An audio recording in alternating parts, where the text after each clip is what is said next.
When I first met Emily, I honestly thought she was the one. It sounds cheesy, I know, but there was something about her that made everything feel right. We met through mutual friends at a birthday dinner, and from the moment she laughed at one of my lame jokes, I was hooked. She had this way of looking at me like she saw something in me I didn't even see in myself. We started dating a few weeks later, and it felt like a movie, those early mornings when she'd steal the blanket, the way she'd text me just to say she missed me, the road trips where we'd sing horribly to songs we barely knew the words to. I thought I was living in that rare kind of love that people spend their whole lives searching for. But things don't fall apart all at once, sometimes they crack slowly, so quietly that you don't even notice until the whole thing collapses. Around the 8th month, I noticed small shifts, less texting, fewer calls, more, "I'm tired, let's talk later." She used to be the one who couldn't go a day without seeing me, but suddenly she was too busy, too overwhelmed, too distant. I asked her once if something was wrong, and she smiled that fake smile people use when they don't want to tell you the truth and said everything was fine. But it wasn't. I could feel it. It started with her phone. She used to leave it lying around, never cared if I glanced at it. Then, almost overnight, it became glued to her hand. She'd flip it face down when it buzzed, turn off notifications, take it with her to the bathroom. I told myself not to overthink it. Everyone deserves privacy, right? But it wasn't just that. She started dressing differently when she went out, wearing perfume she never used to wear. She was colder, distracted. Sometimes she'd smile at her phone, then quickly lock the screen when I walked by. My gut screamed something was off, but my heart didn't want to believe it. One Friday night, she told me she was going out for a girls' night with her friend Claire. I didn't question it until I opened Instagram later and saw that Claire had posted a story from home, wrapped in a blanket, watching Netflix alone. My stomach twisted. I texted Emily, asking how her night was, and she said she was out with the girls, adding a heart emoji like that would make it more believable. I didn't confront her that night. I just waited, quietly watching as the pieces didn't fit. A few days later, her phone buzzed while she was in the shower. I tried to ignore it, but my eyes betrayed me. The message preview said, "Can't wait to see you again, Red Heart." I froze. My heartbeat felt like a hammer in my chest. I could have thrown the phone across the room right then, but I didn't. I needed to be sure. I needed proof before I tore apart everything I thought we had. Over the next few days, I started paying attention to her patterns. She'd say she was working late, but her location would go dark. She'd come home with that faint smell of someone else's cologne. I wanted to scream, to ask her who he was, but instead, I just played along. Then one night, when she left her phone charging on the counter and went to shower, I opened it. I know it's wrong, but I couldn't help myself. What I found broke me. His name was Jake. Their messages went back weeks, inside jokes, late-night meetups, pictures, even plans to finally spend a full weekend together. My hands shook as I scrolled, reading things that shattered every memory we had. The girl who used to tell me I was her everything was sending heart emojis and "I miss you" texts to another man. I sat there in silence, the sound of the shower running in the background, thinking about how everything I believed was a lie. When she came out, I acted normal. I smiled, asked about her day, even kissed her goodnight, but something inside me had died. The next morning, when she left for work, I followed her. I had to see it. I drove a few cars behind and watched as she parked near a cafe and met him outside. The way she hugged him, the way she looked at him, it was the same way she used to look at me. They went inside, ordered coffee, and laughed like they had no care in the world. I didn't confront them. I just sat there, hands gripping the steering wheel so tightly I thought it might snap. After 20 minutes, I drove home, numb. I packed her things, folded her clothes, gathered her stuff, put everything in boxes.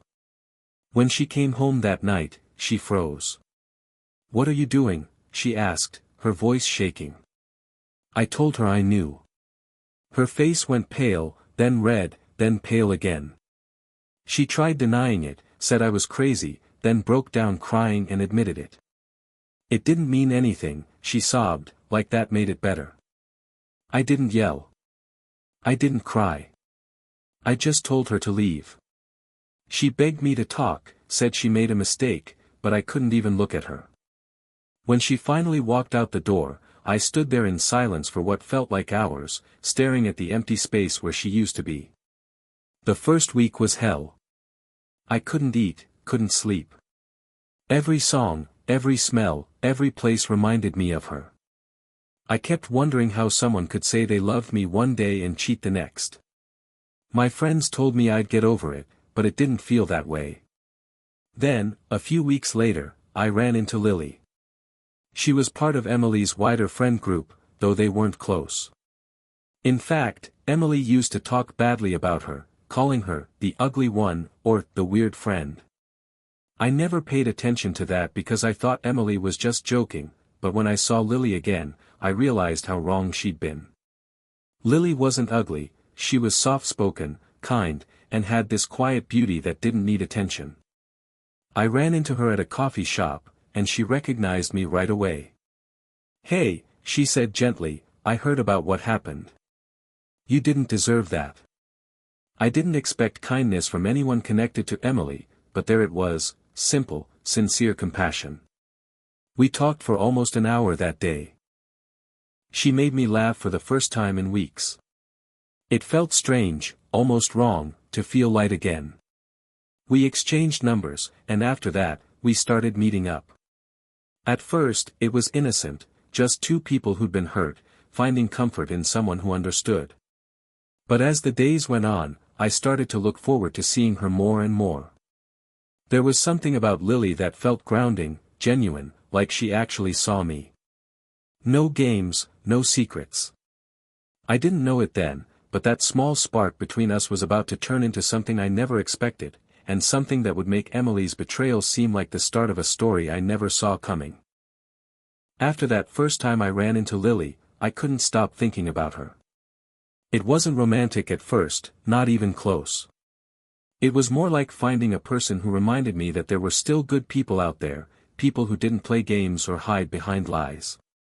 She would text me little check-ins, things like, "Hey, hope today's better," or "You got this." And for someone who had spent weeks drowning in silence after being cheated on, those tiny messages felt like lifelines.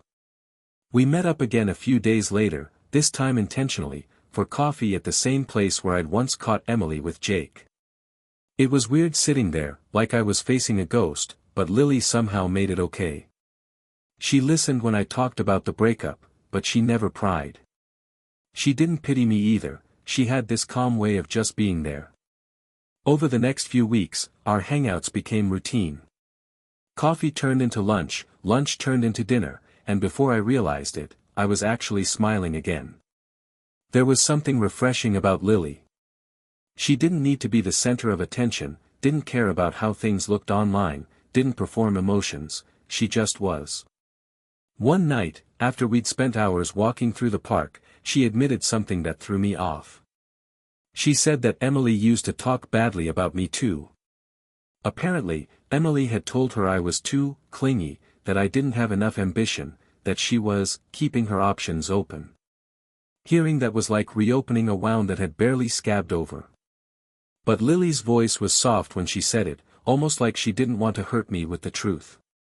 She looked at me and said, I think she just wanted to feel above everyone, even the people she claimed to love. I nodded because deep down, I already knew. Emily always needed to be admired. It wasn't enough for her to be happy, she had to be envied. Still, I couldn't help but feel angry that Lily had seen all of that and still had to watch me fall for Emily like a fool. I told her I wished I'd known earlier, but she shook her head and said, you wouldn't have listened. People in love never do. That night stuck with me. Over the next month, Lily and I grew closer. It wasn't something either of us planned. It just happened. We'd stay up talking until midnight, sending each other memes, venting about work, sharing the kind of stories that made you feel like someone finally understood you. She had this habit of humming when she was nervous and tucking her hair behind her ear when she was trying not to laugh. I started noticing those small things, and before I could stop myself, I realized I was falling for her. I didn't tell her right away. I didn't think I was ready to feel anything again, not after Emily. But one night, after we watched a movie at my place, she fell asleep on the couch next to me, and I remember looking at her and realizing that my chest didn't hurt anymore. The anger, the bitterness, it was still there, but it wasn't consuming me.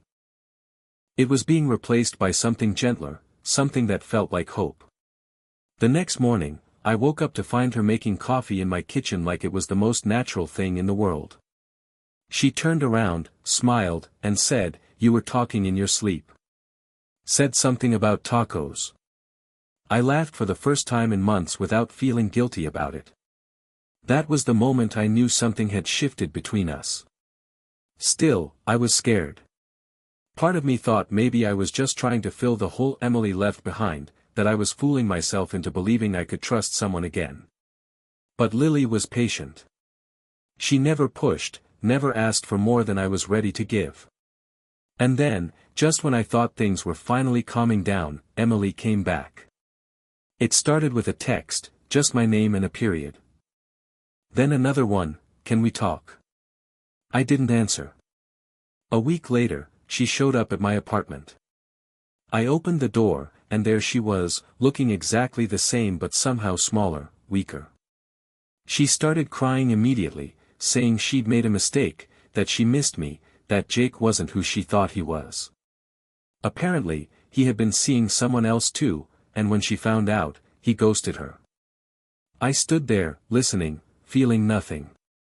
She begged me to give her another chance, said she couldn't stop thinking about me. I told her it was too late. When she asked if I was seeing anyone, I hesitated, and that was enough for her to see the truth in my face. She laughed bitterly and said, "Her? Seriously? You're dating Lily?" I hadn't even said Lily's name, but of course she guessed. She rolled her eyes and said, "That's pathetic.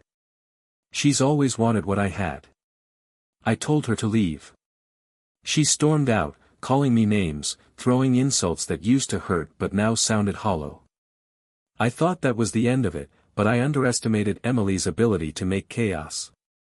A few days later, Lily texted me, saying Emily had reached out to her. Apparently, Emily told her I was just using her to get revenge, that I was still in love with her and that this was all part of some twisted payback. Lily didn't believe it at first, but she admitted it still shook her. She asked me if it was true, and I told her absolutely not. I could see the doubt in her eyes though. Emily's words had gotten under her skin. Over the next few days, Lily became distant, quiet. I knew she needed reassurance, but I didn't know how to give it without sounding defensive. One night, I showed up at her place unannounced. She opened the door, surprised, and before she could say anything, I told her I didn't care what Emily said, that I wasn't using her, that I was done living in Emily's shadow. For a moment, she just looked at me, then stepped forward and hugged me so tightly I could barely breathe. That was the night we officially became a couple. Everything felt right again, like I was finally where I was supposed to be. But if I thought Emily was done trying to ruin my life, I was wrong. Because a few weeks later, I found something that made my stomach drop all over again, a secret that made me question everything, even Lily. The night I found out something was off with Lily started like any other.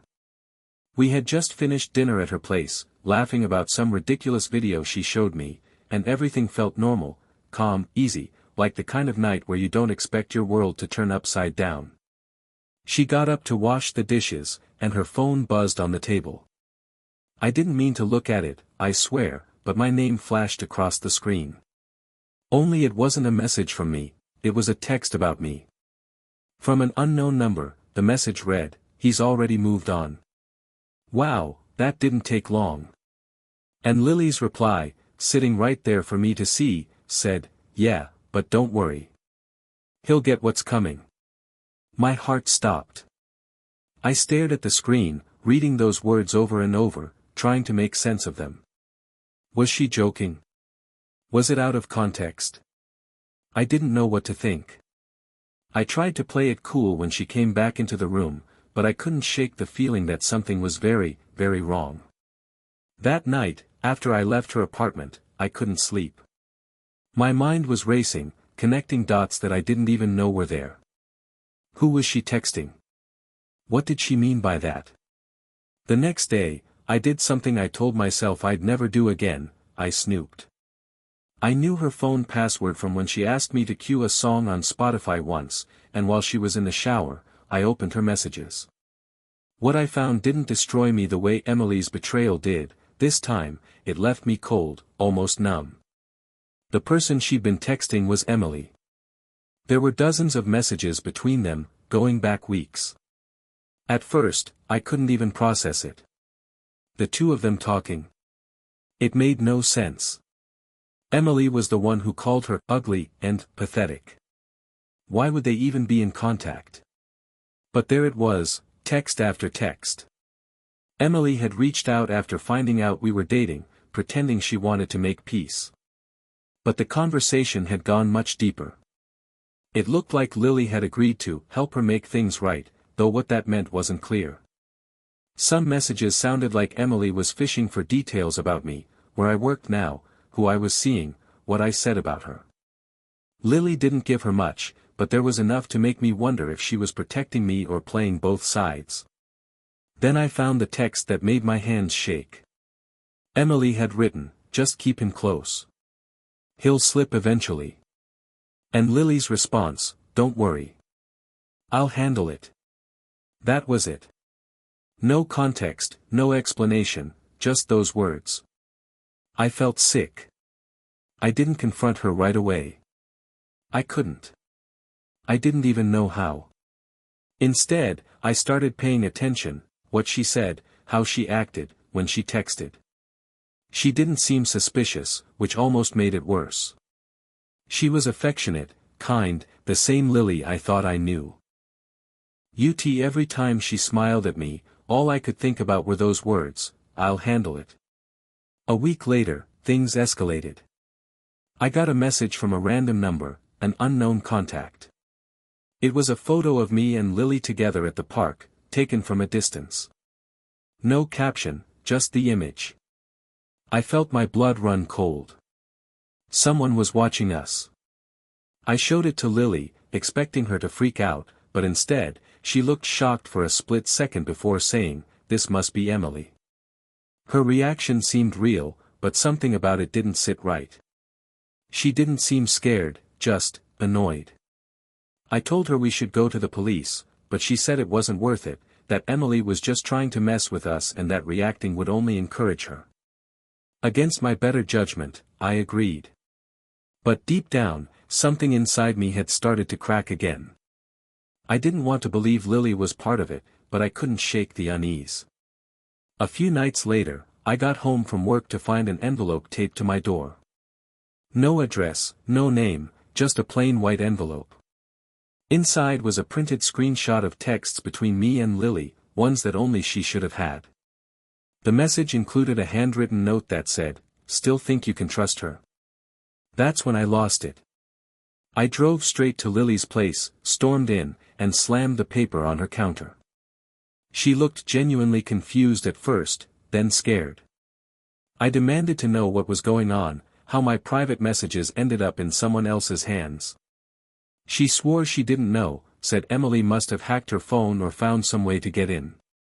Her voice was shaking, tears in her eyes, but after everything I'd been through with Emily, I didn't know what was real anymore. I told her about the texts I saw between her and Emily. She froze, then admitted they had talked, but said it was only because Emily kept harassing her and she thought if she played along, Emily would back off. She claimed she didn't tell her anything personal, that she only pretended to cooperate so Emily would leave us alone. I wanted to believe her, but I couldn't ignore how perfectly her words matched the manipulation I'd already seen from Emily. The worst part? Emily had always been good at twisting people. She'd take one truth, one vulnerability, and use it like a weapon. Maybe she was doing the same thing now. Maybe she was using Lily to get to me. I left that night, told Lily I needed space. She cried, begged me to stay, but I couldn't. My head was spinning, and I didn't know who to trust anymore. For the next week, I barely slept. Every sound outside my apartment made me jump. I started seeing signs of being followed, a black car parked across the street more than once, strange calls that hung up when I answered. Maybe it was paranoia, or maybe Emily really wasn't done. Then, out of nowhere, Emily showed up again. Not at my door this time, but at my job. She waited for me in the parking lot, leaning against her car like it was all casual. I tried to walk past her, but she called out, "You should have listened to me about her." I stopped. She smirked and said, "Lily's not who you think she is. She wanted revenge for how I treated her. You were just the perfect way to get it." I told her she was lying, that she was trying to ruin me again, but she just smiled and said, "Then why did she come to me first?" That night, I couldn't stop replaying her words. It made no sense. Was Lily's kindness all part of some twisted payback? Or was Emily lying to destroy what little happiness I had left? I decided to confront Lily one last time. I texted her, told her we needed to talk, and she agreed. When I got to her apartment, the door was already open. My stomach dropped as I stepped inside. The lights were off, and the only sound was the faint hum of the fridge. On the table, there was a single note with my name on it. I picked it up and read the words that made my blood run cold. "I didn't mean for it to go this far." For a long moment, I just stood there in Lily's apartment, staring at the note in my hand as my mind raced through every possible meaning of those words. I didn't mean for it to go this far. What did that even mean? Was she confessing something? Was she gone? The apartment was eerily quiet, everything too still, like she had just left minutes before. Her phone wasn't on the table, her purse was gone, but her jacket, the one she wore almost everywhere, was still hanging on the back of the chair. That's when panic started to set in. I called her phone. It rang twice, then went straight to voicemail. I texted her again and again, no reply. I felt like the ground was shifting beneath me. I checked the note again, hoping I missed something, but that was all it said. Just that one haunting sentence. I didn't know what else to do, so I went to her neighbor's apartment, an older woman who'd seen us together before. When I asked if she'd seen Lily, she said she heard her leave earlier that afternoon with a suitcase. A suitcase. That made no sense. Lily hadn't said anything about a trip, and there were no signs she'd planned one. I drove around for hours that night, checking the spots we used to go, the coffee shop, the park, even the lake outside of town where we'd watched the sunset a few weeks earlier. Nothing. It was like she'd vanished. Around midnight, I drove back to her apartment, desperate, and as I parked, I noticed a folded piece of paper tucked under my windshield wiper. My name was scribbled on it in messy handwriting. My heart pounded as I unfolded it. It wasn't from Lily. It was from Emily. The note read, "Still think she's innocent," and attached was a printed photo, Lily and Jake, sitting together in what looked like a diner. The timestamp on the photo was from months ago, back when Emily and I were still together. I stared at it, disbelief flooding my chest. I knew Jake. He was the guy Emily had cheated on me with. And there was Lily, smiling at him across the table like it was the most casual thing in the world. It felt like my brain short-circuited. I drove home, my head spinning. Was this what Emily had been talking about? Was Lily part of something from the start? The next morning, I called one of Emily's old friends, a guy named Mason, who had always been brutally honest, even when it made people uncomfortable.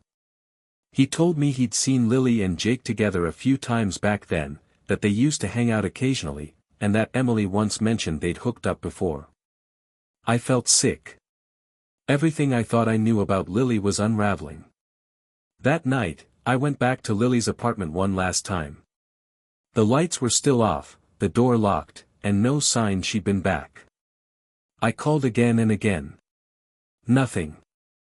I was starting to wonder if Emily had scared her off somehow, maybe threatened her, maybe worse. I tried calling Emily too, but her number was disconnected. For the next 2 days, I barely slept. I replayed every moment with Lily in my head, trying to find clues, red flags I might have ignored. Then, on the 3rd day, she called. Her voice was shaky, tired. She said she was sorry for disappearing, that she needed to clear her head. I asked her what the note meant, what Emily's photo was about, and after a long silence, she said, "It's not what you think." I told her I needed the truth, no more half-answers, no more vague apologies. Finally, she told me everything. Months before Emily and I broke up, Jake had introduced Lily to her. They'd all hung out a few times, casually, as a group. According to Lily, she and Jake had a brief thing before realizing it wasn't serious, and that's when he started seeing Emily. Apparently, Emily had always blamed Lily for that, said Lily stole Jake first and made her insecure. That's why Emily hated her, why she called her names behind her back. When Lily found out Emily had cheated on me, she didn't know how to tell me. She felt guilty because, in a twisted way, she thought she was partly responsible for how everything started. When Emily found out I was seeing Lily, she used that guilt to manipulate her. She told Lily that if she didn't cooperate, she'd ruin her by making up stories about her being involved in the cheating from the start. Lily admitted that she'd replied to Emily's messages, pretended to go along with her plans, but only because she thought she could protect both of us from more chaos. The text I'd seen, "Don't worry. I'll handle it," wasn't about me. It was Lily telling Emily she'd take care of things so Emily would back off. As she explained everything, I could hear the exhaustion in her voice, the fear that I wouldn't believe her. Part of me didn't want to. It was too much, too tangled, too cruel. But something about her tone felt real. She said she left town for a few days because Emily had started threatening her again, sending her messages from new numbers, saying she'd make her regret getting in the way. I asked why she hadn't told me sooner, and she said she didn't want to drag me back into Emily's games. She said she thought she could end it quietly, but it had spiraled out of control. I didn't know what to say. I wanted to believe her, but my trust had already been stretched thin. I told her to meet me at a public place so we could talk face to face. She agreed. When I saw her sitting at that cafe, she looked smaller somehow, worn down. Her hands were trembling as she reached for mine. She told me she'd blocked every number Emily used, that she was done hiding. I told her I believed her, not because I was naive, but because I saw in her eyes the same kind of hurt I'd carried after Emily betrayed me. We stayed there for hours, talking, crying, trying to untangle the mess that Emily had created. For the first time in months, I felt like maybe we could move forward. But when I got home that night, I found my apartment door slightly open. My heart dropped. I stepped inside carefully, calling out, but no one answered. Nothing looked stolen, but on my coffee table was another envelope. No name this time, no handwriting, just a USB drive inside. I plugged it into my laptop, hands shaking, and what popped up made me freeze. It was a video, grainy, taken from what looked like a hidden camera. It showed Lily sitting in her car, talking on the phone, her voice faint but audible. And then I heard her say, "He still has no idea what's coming." For a long time, I couldn't move. I just sat there, staring at the video on my laptop, my pulse pounding in my ears, trying to make sense of what I'd just heard. Lily's voice was unmistakable, the same calm tone I'd come to know so well, but the words didn't match the woman I thought she was. He still has no idea what's coming. The sentence looped in my head like a bad dream I couldn't wake up from. I watched the clip again, hoping I'd misheard or that there was more context I hadn't caught. The camera angle was strange, like it was recorded from a dashboard cam or a hidden phone propped up somewhere inside her car. She was on the phone, looking nervous but composed. After that line, she paused, listened, then said quietly, "No, I'll tell him when it's time." That was it, the video cut off. I sat back, staring at the screen, my stomach twisting. Was this real? Was it old? Was Emily behind it? My mind spun through every possibility, every lie I might have missed. My first instinct was to call Lily, but my hand froze over my phone. What would I even say? I needed to know who sent this, and there was no note this time, no taunting message like before. Just that USB drive left on my table, like someone had broken into my apartment just to plant it there. I barely slept that night. I kept expecting another knock, another envelope, another ghost from the mess I thought was over. The next morning, I decided I couldn't live in the dark anymore. I called Lily and told her I needed to see her right away. She sounded hesitant, almost afraid, but agreed to meet me at her place. When I got there, she looked surprised to see me so early, her hair still damp from a shower. I walked past her into the living room and told her straight up, "Someone left a video for me. It's of you. You're saying I have no idea what's coming." For a second, she didn't even blink. Then her face fell, and she whispered, "Oh my God." She sank down onto the couch, hands trembling, and started crying, not the fake kind, not dramatic, just quiet, raw sobs. When she finally spoke, her words came out rushed, desperate. She said she knew what I was talking about. That the video was real, but it wasn't what it seemed. She'd recorded that call weeks ago when she was still trying to get Emily off our backs. Apparently, she was pretending to cooperate with Emily, feeding her just enough lies to keep her from escalating. She said she'd been planning to tell me everything once it was safe, but Emily had somehow gotten hold of that recording and twisted it to look like she was plotting something against me. "That's what she does," Lily said, tears streaming down her face. "She manipulates until everyone turns on each other." I wanted to believe her, but the hole Emily had drilled into my trust made that almost impossible. I stared at her, trying to read her eyes, searching for even a flicker of deceit. But all I saw was fear. Fear and exhaustion. Then she handed me her phone. "You don't have to believe me," she said, "just look." She opened her messages, and there it was, a new number, dozens of texts from someone claiming to be Emily. Threats, insults, cryptic taunts like, "He'll hate you when he finds out," and, "You're just my last move." The most recent one, sent that morning, read, "He's going to see the truth today." I realized then that whoever left that USB at my apartment wanted me to find it, that this was never about closure for Emily. It was about control. About keeping me tangled in her chaos forever. I didn't know whether to be angry or terrified. We decided to go to the police. I brought the USB, the notes, the screenshots, everything. They took it seriously, but without proof of who left the items or sent the texts, there wasn't much they could do. They advised us to document everything and stay alert. After that, Lily and I didn't spend a single night apart for weeks. We double-checked locks, changed numbers, even installed cameras. Slowly, the messages stopped, the strange cars disappeared, and for a while, it felt like maybe, just maybe, it was over. I still had doubts, though. Late at night, when Lily was asleep next to me, I'd replay everything that had happened and wonder if I'd ever truly know what was real. Then, about a month later, something unexpected happened. I got a call from Mason, the same friend of Emily's I'd talked to before. He said Emily had left town suddenly, moved states to start fresh. Apparently, she'd broken down completely after Jake cut ties with her and her social circle turned against her. He said she'd been spiraling, obsessed with making everyone else pay for how her life fell apart. When I hung up, I felt this strange mix of relief and pity. I'd spent so long hating her that I'd forgotten she was just another broken person who couldn't stop breaking others.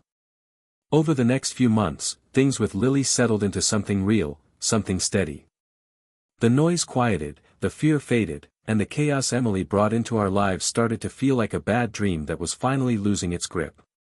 One evening, months later, Lily and I were cooking together when she looked at me and said softly, "You know, it's crazy how something so awful brought us together." I nodded because she was right. If Emily hadn't cheated, if she hadn't tried to destroy everything around her, Lily and I never would have found each other. I told her I didn't want to live in the past anymore, and she smiled, this small, genuine smile that made everything worth it. And then she said something I'll never forget: sometimes people come into your life to show you what love isn't, so you can recognize what it really is. For the first time in a long time, I believed her. We built our lives quietly after that.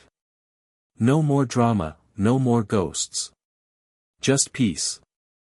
Sometimes I still get that feeling that someone's watching, like a scar that itches long after it heals, but then Lily reaches for my hand, and it passes. I'll never know exactly how deep Emily's manipulation went or how much of it Lily had to fight to keep us safe, but I do know one thing: I found love in the ashes of betrayal, and it was with the last person Emily ever thought I'd end up with. Maybe that's the real revenge, not anger, not chaos, but happiness. So yeah, I found out my girlfriend cheated on me, lost everything I thought I knew, and ended up with the woman she used to mock. The one she called her ugly friend. Funny thing is, I've never felt luckier in my entire life.